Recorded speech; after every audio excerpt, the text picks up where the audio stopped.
Tu es surendetté. Tu regardes tes factures avec angoisse. Tu calcules, tu recalcules.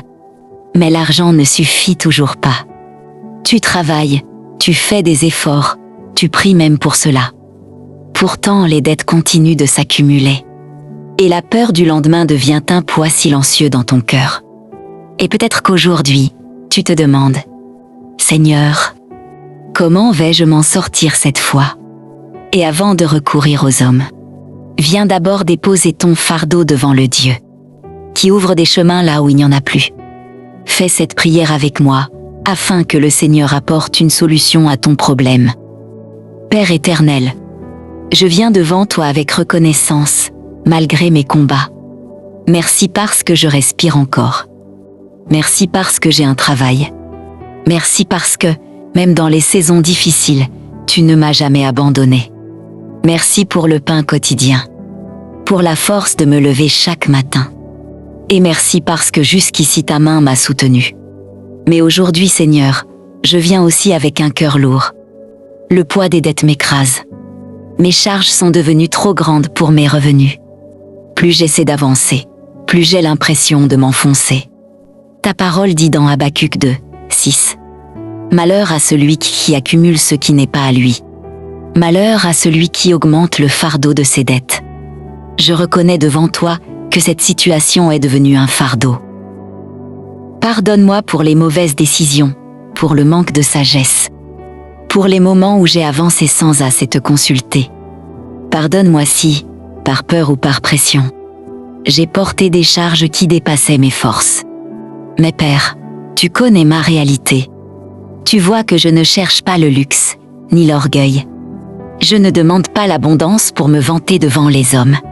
Je demande ton secours parce que je suis fatiguée de vivre dans la peur de ne pas pouvoir payer mes charges. Fatiguée de voir les factures s'accumuler. Fatiguée de porter cette anxiété silencieuse. Tu as dit dans Matthieu 6 que tu prends soin de tes enfants. Tu as dit de ne pas nous inquiéter du lendemain.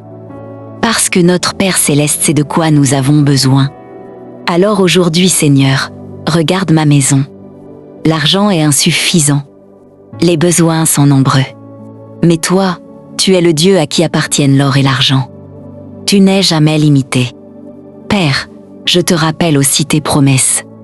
Tu as dit dans Malachie 3, 10, apportez à la maison du trésor toutes les dîmes, et mettez-moi de la sorte à l'épreuve. Vous verrez si je n'ouvre pas pour vous les écluses des cieux.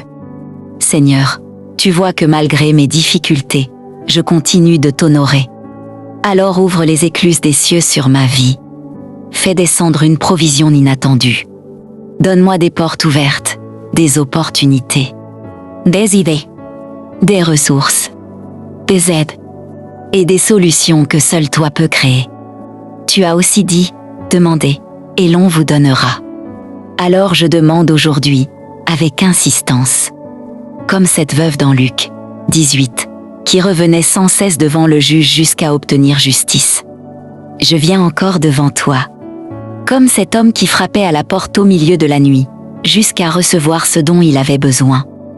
Je refuse d'abandonner la prière. Seigneur, réponds-moi, non pas parce que je le mérite, mais parce que tu es compatissant et fidèle.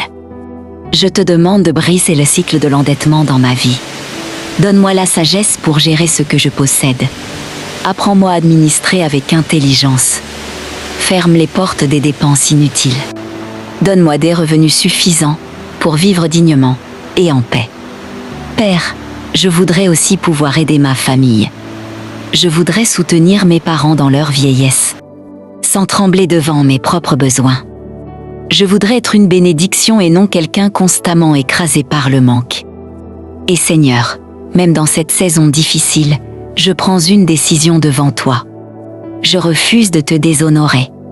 Je refuse de me tourner vers ce qui est mal pour obtenir de l'argent. Je refuse les raccourcis, les compromis, la fraude, le péché ou les portes obscures. Tu es mon secours et mon recours. Même dans ma détresse, je veux rester attaché à toi.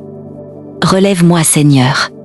Fais luire ta lumière dans ma situation financière. Là où il n'y a plus d'issue, ouvre un chemin. Là où il y a l'humiliation, manifeste ton secours. Là où il y a le manque, manifeste ta provision. Je crois que tu es capable de faire au-delà de ce que je demande et pense. Et même si les circonstances semblent impossibles aujourd'hui, je décide de croire que ma situation peut changer par ta main puissante. Au nom de Jésus. Amen. Si cette prière est tombée devant toi, sache que ce n'est pas un hasard. Et si tu crois que Dieu peut changer ta situation financière, écris Amen dans les commentaires. Aime et partage cette vidéo à quelqu'un qui traverse une bataille financière en silence. Surtout, abonne-toi pour plus de prières et d'encouragements inspirés par la parole de Dieu.